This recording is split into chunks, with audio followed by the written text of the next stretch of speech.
ఇక ఎఫ్ఐఆర్లో మీరు బండి భగీరథ్ అన్నారు, బాగుంది. తర్వాత అదర్స్లో బండి సంజయ్ పేరు ఎందుకు పెట్టడం లేదు? మరి ఆ మహిళ, ఆ మైనర్ బాలిక తల్లి చాలా క్లియర్గా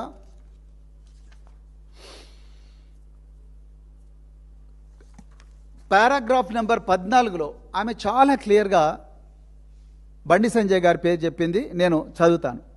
further, on 22nd April 2026, one Sangappa, claiming to be associated with influential persons, visited our residence and facilitated a meeting with Sri Bandi Sanjay Kumar on 23rd April 2026. During this interaction, in the guise of counseling to my daughter and his son as a way forward, we were subjected to indirect pressure to compromise and were advised to sign documents in Nirmal police station.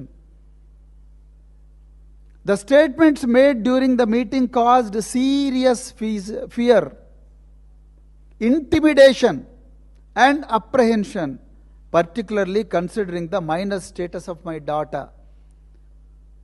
ఎంత దుర్మార్గం!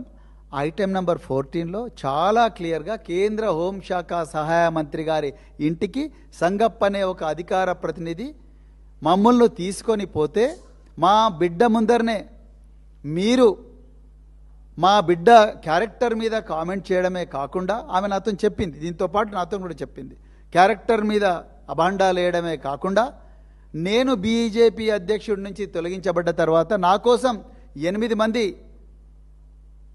ఆత్మహత్యలు చేసుకున్నారంటే నా సంగతి మీకు తెలుసు కదా. సప్పుడు దాకా పోయి నిర్మల్ పోలీస్ స్టేషన్లో అక్కడ ఉంటుంది, అక్కడ పోయి సైన్లు పెట్టుర్రి, కాంప్రమైజ్ కండ్రి అని చెప్పి ఆయన చెప్పినట్టుగా తల్లి చెప్పింది. ఆమె దాదాపుగా అదే మాటలు ఇక్కడ చెప్పింది. అంతకన్నా ముందు నిర్మల్ పోలీస్ స్టేషన్ నుంచి 21 ఏప్రిల్ 2026 నాడు శ్రీరామ్ అనే వ్యక్తి నుండి ఇక్కడికి ఫోన్ వస్తుంది. ఈ తల్లికి ఫోన్ వచ్చి, మీ మీద ఏదో కేసు ఉన్నది, మీరు ఇక్కడికి రావాలని ఎవరో పోలీసు వాళ్ళు ఫోన్ చేసినట్టుగా ఈమె ఇక్కడ రాసింది ఐటెం నెంబర్ 12లో, పారాగ్రాఫ్ నెంబర్ 12లో. మరి శ్రీరామ్ పేరు కూడా ఉండాలిగా ఎఫ్ఐఆర్లో, బండి సంజయ్ పేరు ఉండాలిగా, సంగప్ప పేరు ఉండాలి కదా. వాళ్ళని ఎందుకు మీరు అక్యూజ్డ్ కాలంలో పెట్టడం లేదు? ఇలా నేను అడుగుతా ఉన్నా. తెలంగాణ సమాజం కూడా 1000 కళ్ళతో ఎదురు చూస్తూ ఉన్నది. ఇలా మీరు టైం లైన్ చూస్తే, సరే బండి సంజయ్ మరి ఆయన మీద మీరు పెట్టాల్సిన సెక్షన్లు మీకు ఇష్టం లేదు, ఆయన కూడా మేము ప్రజలకు అర్థమయ్యేటట్టు చెప్పాల్సిన బాధ్యత మా మీద ఉన్నది.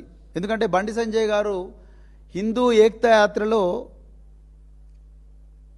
హనుమాన్ మాల వేసుకున్న స్వాముల ఉద్దేశించి ధర్మం గురించి మాట్లాడతారు అనుకున్నారు అందరూ.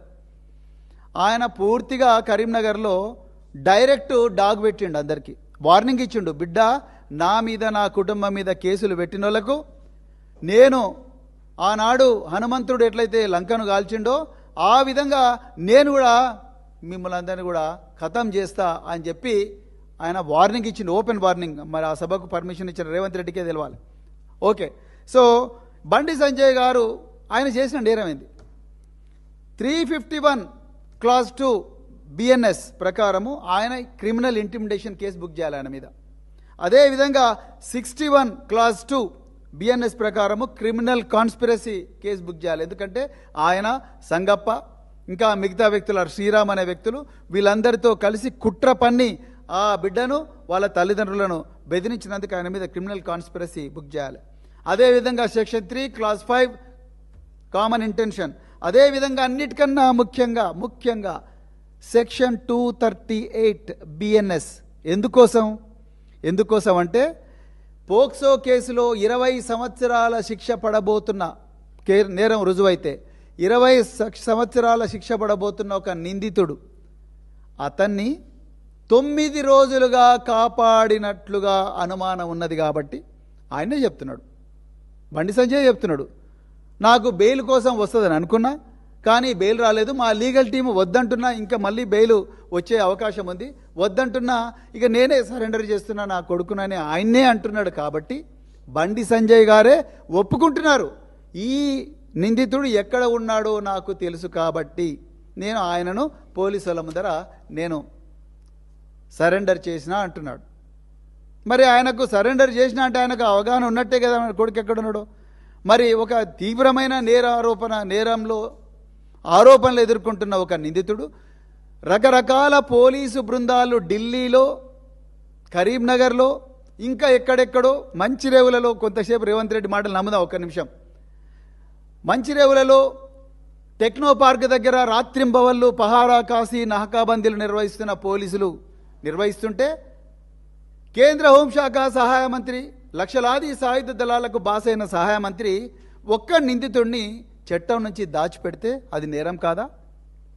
పక్కా నేరం అంటుంది చట్టం. ఈ చట్టం నేను తీసుకురాలే, బీజేపీ వాళ్ళు తీసుకొచ్చారు.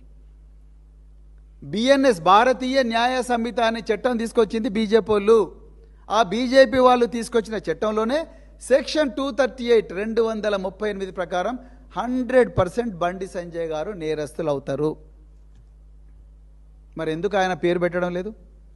ఆయనకు ఎందుకు నోటీస్ ఇవ్వడం లేదు? మీరు అన్నారుగా ఇంతకుముందే రేవంత్ రెడ్డి ప్రెస్ మీట్లో అన్నాడు, మేము నోటీసులు ఇచ్చి చేస్తున్నాం అన్నాడు. మరి ఇవ్వండి నోటీసు.